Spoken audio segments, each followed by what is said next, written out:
हाय। Netflix पे एक limited series देखी है जिसका नाम है दैट नाइट।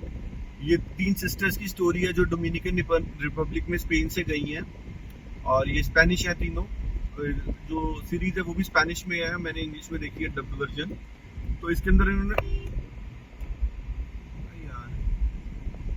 इन्होंने बताया है कि एक जो बहन है उससे, एलेना, उससे एक एक्सीडेंट हो जाता है और उस एक्सीडेंट में एक आदमी जो है वो मर जाता है। तो 3 बहनें हैं, पॉला, क्रिस और एलिना। तो जो एलिना है वो, उससे एक एक्सीडेंट हो जाता है, उसकी बेटी भी है एक छोटी 6 महीने की। तो वो, उससे एक्सीडेंट होता है और एक आदमी मर जाता है। वो अपनी बहन पॉला और क्रिस को बुलाती है। तो पॉला जो है वो थोड़ी समझदार दिखाई है, सबसे बड़ी बताई है।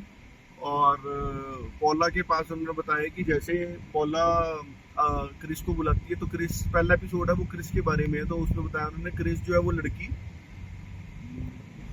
वो एक डॉक्टर, वेटनरी डॉक्टर है। ये फैमिली डॉक्टर, जो फैमिली जो है वो वेटनरीज की डॉक्टर है, की फैमिली है। और वो इन डोमिनिकन रिपब्लिक में 1 साल पहले आई थी और वहीं रह गई थी। तो अब क्योंकि वो वहीं रह गई थी, तो उसके पास ही उसकी दोनों सिस्टर्स उसको मिलने आई हैं, पॉला और एवलिन, एलिना एलिना अपनी बेटी के साथ आई है।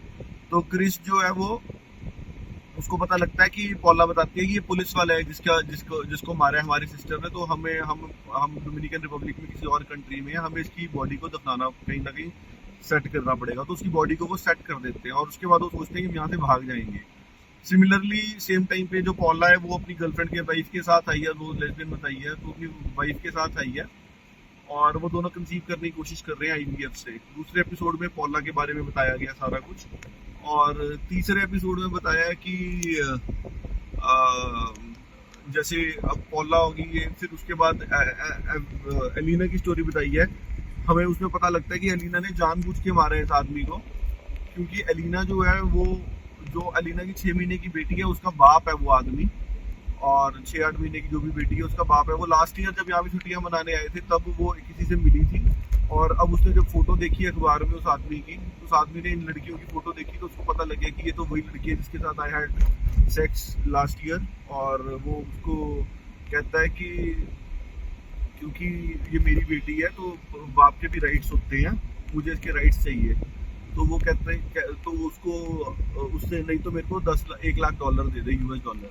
तो इतने पैसे वो अरेंज नहीं कर पाती, तो वो उसको सोचती है कि मैं उसको नशे में करके अपना पासपोर्ट उससे लेके भाग जाऊंगी, पर वो ऐसा हो नहीं पाता। वो फिर फंस जाती है, और वहीं पे फंस जाती है और उसे मार देती है उसको। तो अब ये भाग के वापस आ जाती है स्पेन, और स्पेन में आके जो इनका बाप है और इसकी जो गर्लफ्रेंड है, पॉला की गर्लफ्रेंड जो है एलेक्स, वो उससे, उसके उसको शक हो रहा होता है कि ये क्या हुआ है, उसको पता लग जाता है क्या हुआ अल्टीमेटली। और जब वापस आ जाते हैं तो इनका बाप है हैवियर, वो कोशिश करता है एक एपिसोड उसके बारे में कि कैसे मैं बचाऊं। वो भगा के ले जाता है दोनों लड़कियों को। और जो एलिना है वो मान जाती है वहाँ कोर्ट में जाके कि हाँ मैंने ही किया था ये सब। और यहाँ ये सब हो जाता है। और उसके बाद लास्ट एपिसोड है वो एन के बारे में। वो 23 साल बाद जो लड़की है एन, उसके बारे में है। जो बच्ची है वो बड़ी हो गई है और वो बच्ची जो है वो कोर्ट जाके कह रही है कि मेरी माँ को छोड़ दो। तो उसके बारे में लास्ट एपिसोड उसके पर्सपेक्टिव से। तो इस सीरीज में ये चीज एक अच्छी बताई है कि हर एक का एक वो पकड़ा है इन्होंने पर्सपेक्टिव, और उस पर्सपेक्टिव को अच्छे से एक्सप्लोर करके इन्होंने एक एक एपिसोड बनाया है। तो ठीक सीरीज है, can be watched, it's on Netflix. Okay.